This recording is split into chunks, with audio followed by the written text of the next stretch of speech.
बिस्मिल्लाहिर्रहमानिर्रहीम। अस्सलाम वालेकुम। मेरा नाम है ज़ीशान उस्मानी। आज की इस वीडियो में मैं आपको वो कुछ स्किल्स, वो महारतें, वो कुछ स्ट्रेटजीज़ बताऊंगा जिसकी वजह से आपको दर दर लोगों के पास जॉब मांगने के लिए जाना होगा। लोग आपको घर से उठा के ले जाएंगे। कुछ स्किल्स दुनिया में ऐसी होती हैं कि जो एम्प्लॉयर्स होते हैं, जो गवर्नमेंट होते हैं, जो एजेंसीज़ होती हैं, जो बाकी काम के लोग होते हैं, वो आपको घर से उठा के ले जाते हैं। हमने अपने आप को इस काबिल बनाना होता है। देखिए, आप रोड के ऊपर चलते भी जा रहे हो और बहुत सारे रद्दी के टुकड़े पड़े हुए हो तो आप उसको नहीं उठाएंगे। लेकिन अगर आपको सोने की डली पड़ी हुई नज़र आ जाए तो आप पूछेंगे नहीं किसी से, बोलेंगे बाद में दे दूंगा, किसी को मत सदका कर दूंगा, बाद में माली ढूंढूंगा। सबसे पहले आप उसको उठा लेंगे। आप कुछ नहीं सोचेंगे कौन से आया है, कहाँ से गिरी होगी, किसने फेंका होगा, क्यों पड़ी हुई है। आप उसको उठा लेंगे। आपको आईफोन पड़ा हुआ नज़र आए नया, आप उठा लेंगे।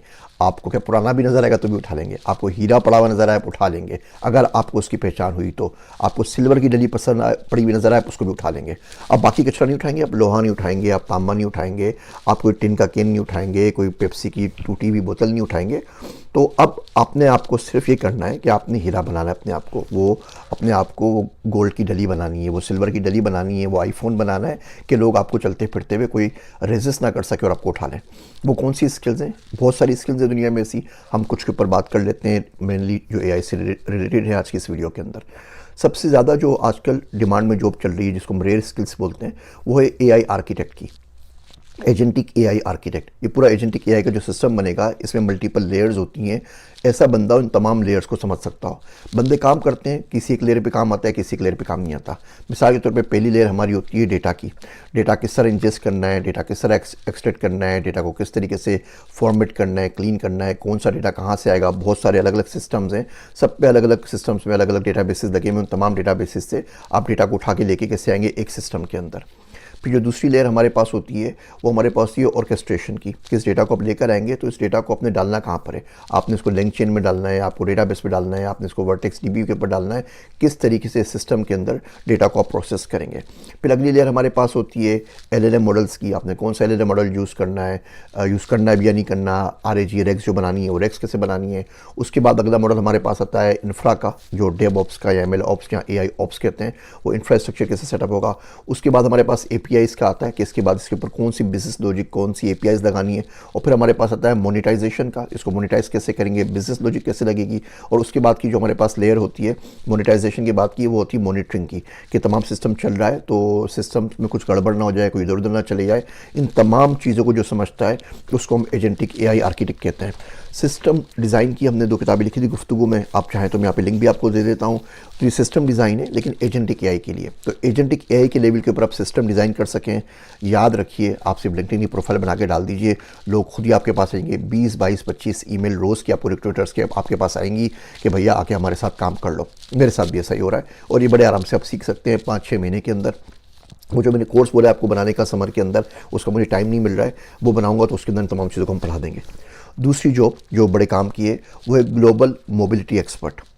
आपको पता हो दुनिया में क्या हो रहा है, क्या नहीं हो रहा, कौन से मुल्क वीज़े बंद कर रहा है, कौन से मुल्क वीज़े खोल रहा है, कौन सा पासपोर्ट दे रहा है, कौन से पासपोर्ट नहीं दे रहा, कहाँ पे कौन सी टैक्स की बेनिफिट्स हमारे पास हैं, टैक्स ऑप्टिमाइज़ कर सकें, कौन सा रियल इस्टेट के ऊपर छूट दे रहा है, कौन सी आपकी ब्लैक मनी को वाइट मनी, वो काले धन को ला के उसको लीगलाइज़ कर रहा है, किस तरीके से। अगर आपने दुनिया देख ली है, 100-150 मुल्क घूम लिए हैं, तो ये बहुत आराम से आप कर सकते हैं। आपको पता होगा कि जी आज जेनीवा में ये हो रहा है, स्वीडन ने ये लॉ पास किया है, पैराग्वे में इस तरीके से रेजिडेंसी मिल जाएगी, लेटविया में आप एग्रीकल्चर ज़मीन लेके ये कर सकते हैं, यूक्रेन वार की वजह से लेटविया की इकोनॉमी बढ़ गई है, फलां वार की वजह से फलां में मसला हो गया है, ईरान वार की वजह से मिडल ईस्ट नीचे चला गया है, गोरे सारे वहाँ से निकल गए हैं तो उनकी मार्केट क्रैश करेगी, इकोनॉमी क्रैश करेगी, यूएई की वहाँ की रियल इस्टेट क्रैश कर रही है, ब्ला ब्ला ब्ला। ये ग्लोबल मोबिलिटी एक्सपर्ट अगर आप हैं तो यकीन जानिए आपको कंपनीज, आपको ये बड़े बड़े जो साहूकार होते हैं ना, पैसों वाले, वो आपको यूज़ करते हैं बिकॉज उनको पैसा बचाना होता है। उनको मिसाल के तौर पे $500 मिलियन की आपने कंपनी बेच दी। अब न्यूयॉर्क के अंदर तो भैया 35% टैक्स है, तो $500 मिलियन की बेची तो 200-250 मिलियन डॉलर तो गवर्नमेंट ले जाएगी। अब $200 मिलियन बड़ी रकम होती है ना। आपके पास पैसा है ही नहीं इसलिए आप कभी ऐसा सोचते नहीं है। जिनके पास पैसा है वो जरूर सोचते हैं, उनको अगर $1 बिलियन मिल रहे हैं। आप सारी बड़ी कंपनीज़ को देख लें जो टॉप 10 है आईटी की, माइक्रोसॉफ्ट हो गई, फेसबुक हो गई, नेटफ्लिक्स हो गई, गूगल हो गई, ये जितनी भी सेल्स फोर्स हो गई, इन सबके हेडक्वार्टर्स आयरलैंड के अंदर है। भैया आयरलैंड के अंदर क्यों है? बिकॉज आयरलैंड इनसे पैसे जो इनकम आती है उसके ऊपर टैक्स नहीं लेता। अब पूरी आइलैंड की इकोनॉमी 10-12 कंपनीज चला रही हैं, सबके हेडक्वार्टर्स वहाँ पर है। फेसबुक पैसा कमाता है, यूट्यूब पैसा कमाएगा इस वीडियो से, जो एड्स वगैरह कमाएगा वो सारा पैसा जाके गिरेगा आइलैंड के अंदर, ताकि उनको टैक्स ना देना पड़े। ऑफिस अमेरिका के अंदर है, कंपनी अमेरिका की, पूरी दुनिया से पूछ लें कंपनी कहाँ की है, बोलेंगे जी यूट्यूब अमेरिका का है, गूगल अमेरिका का है, माइक्रोसॉफ्ट अमेरिका का है, हेडक्वार्टर किसी का भी अमेरिका में नहीं है, सबका आइलैंड के अंदर है। आइलैंड से पैसे जाते हैं केमन आइलैंड के अंदर, केमन आइलैंड से कहीं और यूरोप में जाते हैं, इस डिस्ट्रीब्यूट करते रहते हैं सारे के सारे पैसे के, आखिर में इनको टैक्स न भरना पड़े। और ये सब लीगल तरीके हैं। ग्लोबल मोबिलिटी जो एक्सपर्ट होता है उसको पता होता है कौन से मुल्क में कौन सी अपॉर्चुनिटी खुल रही है। तीसरी जॉब इससे रिलेटेड जिसको बोलते हैं मनी फ्लो आर्किटेक्ट, ये आपको भी लिंक्डइन में सर्च करने से नहीं मिलेगी, लेकिन जिन लोगों को ये काम आता है उनको पता होता है जॉब कहाँ से मिलेगी, लोग उनको घर से उठा के ले आते हैं, उनको मनी के फ्लो का पता होता है। टोकनाइजेशन कैसे हो रही है, क्रिप्टो कैसे फ्लो हो रहे हैं, क्रॉस बॉर्डर पेमेंट कैसे हो रही है। अभी तो आपको पाकिस्तान से $5,000 भेजने हो ना तो आपकी ज़िंदगी हराम हो जाती है। लोग दुनिया में hundreds of millions of dollars, billions of dollars move कर रहे होते हैं। वो कैसे मूव कर रहे होते हैं? आपसे तो $5,000 ना मिलते हैं आपको फाइबर से, ना आप वापस भेज सकते हैं। स्टेट बैंक आपसे 10,000 किस्म की रिक्वायरमेंट पूछता है। इवन अगर आप RD अकाउंट से भी भेजें ना, ये रोशन डिजिटल अकाउंट जो खोले थे हम लोगों ने, उससे भी खोलें तो उसमें भी 10,000 किस्म के आपको डॉक्यूमेंट देने पड़ते हैं। उसकी भी कोई लिमिट है, $1,000 $10,000 से ज़्यादा आप एक वक्त में नहीं भेज सकते। $9,000 की कितने की लिमिट है। बात कर रहे हैं हम बिलियंस ऑफ डॉलर्स की, बात करते हैं इलोन मस्क की और बिल गेट्स की। $5,000 भेजने या लेने में हमें मौत आ जाती है, बिकॉज डॉलर हमारे पास नहीं है, हम गरीब मुल्क हैं। अभी जो पेमेंट वगैरह करनी है हमें, जो यूरो बॉन्ड मेच्योर हमारा हुआ है, UAE की पेमेंट करनी है, उसके बाद तो ख़जाना हमारा बिल्कुल तकरीबन खाली हो जाएगा। अल्लाह करे सऊदी अरब से, तुर्की से कहीं से कुछ पैसे मिल जाए तो हमारी गाड़ी चले। लेकिन इन लोगों को, मनी फ्लो एक्सपर्ट्स को पता होता है कि पैसा कैसे मूव करना है। ये आपने स्किल सीख ली, ये बड़ा, आप अकाउंटेंट हैं, आप CP हैं, एक्चुअरीज़ का थोड़ा सा पढ़ लें, इसका पूरा पाथ अगर आप बोलेंगे तो अगर आप चाहेंगे तो मैं अगली वीडियोस के अंदर इन तमाम जॉब्स के पूरे पाथ बता दूंगा, आप कैसे बन सकते हैं। भैया पिता हमारी की मेहनत होती है, ऐसी कोई कहानी नहीं है कि 3 दिन का शॉर्ट कोर्स हो आप चीज़ें सीख जाएँ। ऐसा कोई नहीं है कि आपने एक वीडियो देख ली यूट्यूब से और आप एक्सपर्ट बन के बोल जाएँ जी मैं हीरा बन गया हूँ, लोग मुझे आगे उठा दें। इसमें बड़ी पिता हमारी की मेहनत होती है, बड़े दिन रात काले करने पड़ते हैं, 10-12 साल लगाने पड़ते हैं।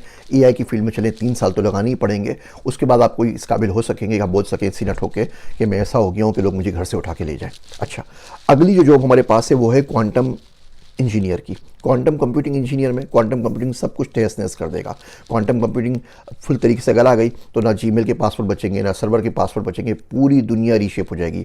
हम बैंकिंग कैसे करते हैं, हम ईमेल पे कैसे बात करते हैं, हम सिस्टम्स कैसे सेटअप करते हैं, क्वांटम कंप्यूटिंग अगर आपको आती है तो बिल्कुल हो सकता है। अब क्वांटम कंप्यूटिंग के बाद ज़ाहिर बात है पाकिस्तान में जॉब्स नहीं है, न्यूजीलैंड में है, अमेरिका में, लेकिन अगर आप उस लेवल तक पहुँच जाते हैं, बहुत मुश्किल है। मैथमेटिक्स पढ़नी पड़ती है, क्वांटम मैकेनिक्स पढ़नी पड़ती है, क्वांटम इंटेंगलमेंट पढ़नी पड़ती है, बहुत सी चीज़ों का हमें आज तक खुद नहीं पता। वो थर्ड बॉडी प्रॉब्लम नेटफ्लिक्स के ऊपर, अब इसके ऊपर एक मूवी भी आई है, वो सारी चीज़ें आपको पढ़नी पड़ती हैं, तो कुछ क्वांटम कंप्यूटिंग समझ में आने लगता है।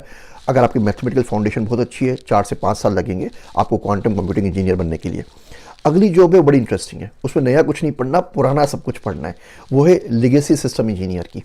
जब ये कोविड आया ना तो मैंने उसमें भैया सब बहुत पैसे कमाए। हॉस्पिटल्स अपने सिस्टम्स को अपडेट कर रहे थे कोविड की वैक्सीनेशन तमाम चीज़ के लिए, वो तमाम कोड लिखा हुआ था RM कोबोल में। अब RM कोबोल मुझे आती है, RM कोबोल अमेरिका में शायद 30 बंदे थे जिनको आती थी RM कोबोल, 320 मिलियन में से उस वक्त, तो मेरी तो बड़ी चांदी हो गई थी। तो अब जब आप पुराने सिस्टम से नए सिस्टम के ऊपर अपग्रेड करते हैं तो वो पुराना टूल तो किसी को आना चाहिए ना, ताकि समझ सके कौन सा काम किस तरीके से होता है, वर्क फ्लोज कैसे बने हुए थे, उन वर्क फ्लोज का पता होगा, डॉक्यूमेंट करेंगे तभी तो एजेंटिक AI के ऊपर लेकर आएंगे ना। पुराना सिस्टम ही आपसे नहीं चल रहा, वो सिस्टम ही बूट नहीं हो तो क्या करेंगे। आज तक अमेरिका के अंदर हॉस्पिटल्स मौजूद हैं जो फ्लॉपी डिस्क यूज़ करते हैं। आज तक अमेरिका के अंदर हॉस्पिटल्स मौजूद हैं जो डॉट मैट्रिक्स प्रिंटर के ऊपर काम कर रहे हैं।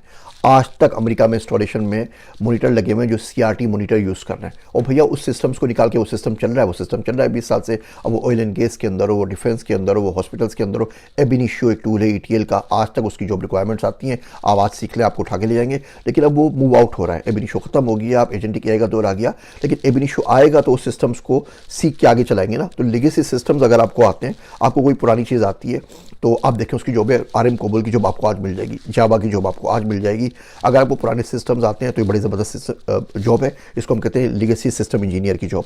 अगली जो जॉब है वो बड़ी ख़तरनाक है, उसका नाम है सेल्फ सस्टेनिंग AI।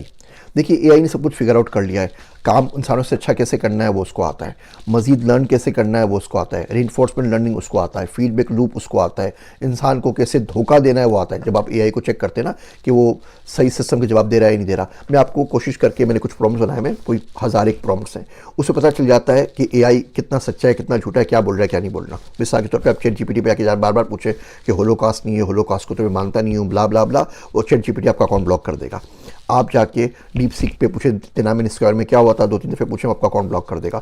तो हर एक की कल्चरल सेंसिटिविटीज़ हैं। हाँ पूछे मुक्ति वाहिनी में क्या हुआ था बंगालियों के साथ, तो वो बंद नहीं करेगा, तो पाकिस्तान का अपना सिस्टम नहीं तो क्यों करेगा। आप बोले मनी लॉन्ड्रिंग करनी है तो आपको जवाब नहीं देगा, लेकिन आप बोले पैसा घुमाना है, मनी फ्लो एक्सपर्ट बनना है तो आपको बता देगा। तो घूम फिर के आप सारे काम पूछ सकते हैं। तो मैंने कोई 1000 प्रॉम्प्ट्स बनाए हैं सिर्फ चेक करने के लिए क्वालिटी इंश्योरेंस कि वो कितना सही है कितना डेंजरस है या नहीं है। मैं सोच रहा हूँ उसको कुछ दिन के ऊपर केगल पे डेटा सेट बना के रिलीज़ कर दूँ, आप लोगों से शेयर कर लूँगा। तो एआई तमाम फिगर आउट कर चुका है। जो फिगर आउट नहीं किया है वो है पावर। एआई सारे काम कर रहा है, सब कुछ कर रहा है, लेकिन अगर आप प्लग खींच लेते हैं और पावर बंद कर देते हैं सर्वर्स का तो एआई डेड हो गया, एआई खत्म हो गया। उसका किल स्विच तो आसान है, उसके पावर का बटन बंद कर दो। किसी ने अगर ये फिगर आउट कर लिया कि अपना पावर वो कैसे लेकर आएगा, वो कैसे पावर चुरा सकता है, वो किसी के मोबाइल फ़ोन से चुराए, किसी सर्वर से चुराए, किसी सोलर फार्म से आके चुरा ले, किसी हाइड्रो फार्म से आके चुरा ले, किसी तरबेला डैम से चुरा ले, किसी भी जगह से जाके चुरा ले और इंसान पे डिपेंड ना हो, तो फिर एआई नहीं छोड़ेगा आपको। जब उसको पावर उसके लिए ऑक्सीजन है। जब ऑक्सीजन आप सांस ले सकते हो, कोई आपका सांस बंद कर दिया आप कुछ नहीं कर सकते ना, आप मर जाएंगे। तो अगर आप उसका पावर निकाल देंगे तो एआई मर जाएगी, लेकिन अगर पावर को फिगर आउट कर लिया तो वो डेंजरस है। तो ऐसा बंदा जो सेल्फ सस्टेनिंग एआई के ऊपर काम कर रहा है भैया, बहुत बहुत डेंजरस है। जॉब वाले उठाए ना उठाए, एजेंसी और गवर्नमेंट उसको उठा के ले जाएगी। मैं आपको बड़ा अच्छा वाकया बताता हूँ। मेरा एक दोस्त है अब्दुल्ला, वो जा रहा था किसी पहाड़ी में चलता, वो एक बंदा मिला, उस बंदे से उसकी दोस्ती हो गई। जो भाई साहब बंदे थे वो थे कोई 86 ईयर ओल्ड के, उनके साथ उनकी 16 साल की गर्लफ्रेंड साथ चल रही थी। वो समझा कोई पोती या पड़पोती होगी, लेकिन उनकी गर्लफ्रेंड निकली। पता है चला कि वो भाई साहब इटालियन माफिया के हेड थे 70s के अंदर। सामने वाले माफिया ने उनकी बीवी को मार दिया। माफियाज में रूल होता है कि भाई फैमिली को टच नहीं करना। उन्हें गुस्सा आया, वो एजेंसीज के साथ FBI वगैरह साथ मिल गए और उन्होंने पूरे के पूरे माफिया के बंदों को मार दिया। उन साहब ने खुद अपने हाथों से 600 कत्ल किए थे। 11 साल की उम्र में ना गर्दन तोड़कर मनका तोड़ दिया था बंदे का पकड़ के। इस किस्म के वो दहशतगर्द किस्म के आदमी थे। खैर उनको सज़ा हुई, ऑफिशियली उनको 87 साल की उम्र कैद सुनाई गई। यहाँ पे आपको पता है कैपिटल जो पनिशमेंट होती है, एग्जीक्यूशन, वो नहीं होती। 3 दिन बाद उनका जेल में इंतकाल हो गया। इंतकाल के बाद उनका स्टेट फ्यूनरल हुआ। 2 मूवियाँ बनी नेटफ्लिक्स के ऊपर, 3 उनके ऊपर किताबें लिखी गई। स्टेट ने उनको बाहर निकाला, नया पासपोर्ट दिया, नया आइडेंटिटी दी, $100-150 मिलियन उनको केस दिया, बोला ज़िंदगी आराम से जीते रहिए। अब वो इतना ख़तरनाक बंदे को स्टेट की क्या ज़रूरत थी, बिकॉज उनको पता है कि दुनिया में अगर कोई पुड़िया मूव कर रही है ना, तो कौन मूव कर रहा है, पीछे क्या है। तो जो इन्फॉर्मेशन का इतना बड़ा हब बन गया है, ऐसे बंदे को आप मार नहीं सकते। आप 2, 4, 5 बंदों को अगर मार देना तो आपको सज़ा हो जाती है। और आपको ऐसी चीज़ बना लें जिससे लाखों करोड़ों बंदे बनेंगे, तो गवर्नमेंट चूम के उठा के ले आती है, बोलते आ जाओ हमारे डिफेंस में हमारे साथ काम करो, दुनिया ऐसी ही चलती है। तो ये सेल्फ सस्टेनिंग एआई वाला जो बंदा है ना, ये उस लेवल का बंदा है जो एआई को बेलगाम कर देगा। और ऐसे बंदे दुनिया के अंदर मौजूद है जो उसके ऊपर काम कर रहे हैं। अगली जो जॉब है भैया वो है रिसर्चर की। अगर आप रिसर्चर अपनी फील्ड के, आप बायोलॉजी में, फिजिक्स में, कंप्यूटर साइंस में, मिसाल के तौर पे आप एआई के अंदर है, तो 3 कॉन्फ्रेंसेस ज़्यादा नहीं है। इनमें अगर आपका पेपर छप गया तो आप बेरोजगार नहीं रह सकते। न्यूरो IPS है, न्यूरो इन्फॉर्मेशन प्रोसेसिंग की जो कॉन्फ्रेंस है। इसके अलावा CBPR है, computer vision and pattern recognition की कॉन्फ्रेंस है। ICML है। ये 3 कॉन्फ्रेंसेज गूगल पे सर्च कर लिए। इनमें अगर आपका पेपर छप गया तो आजकल के दौर में तकदीर में नहीं हो तो अलग बात है, मर जाए तो हम कुछ नहीं कर सकते, लेकिन आप बेरोजगार नहीं रह सकते। लोग लिटरली आपको घर से उठा के ले जाएंगे, आप पे बाकायदा बोलियाँ लगाएंगे मिलियंस ऑफ डॉलर्स की कि भैया आओ हमारे साथ काम कर लो, इसमें अगर आपका पेपर आ जाए तो। अगली जो हमारे पास जॉब है वो है AI सेफ्टी इंजीनियर्स की। इस पूरे AI को सेफ कैसे करना है, किल स्विच पे कैसे काम करना है, इफ़ AI गोज साउथ उसको कैसे करने, कैसे अलाइनमेंट रिसर्चर आपके लिए कि AI सही काम कर रही नहीं कर रही है, एक्सप्लेनेबिलिटी है या नहीं है, इसके ऊपर भी डिटेल वीडियो बनाऊंगा, लेकिन इसको आप सर्च कर लीजिएगा। ये अगर आप काम करते हैं तो जो दुनिया में जॉब आपके लिए मौजूद है। AI गवर्नेंस में आपके पास जॉब मौजूद है।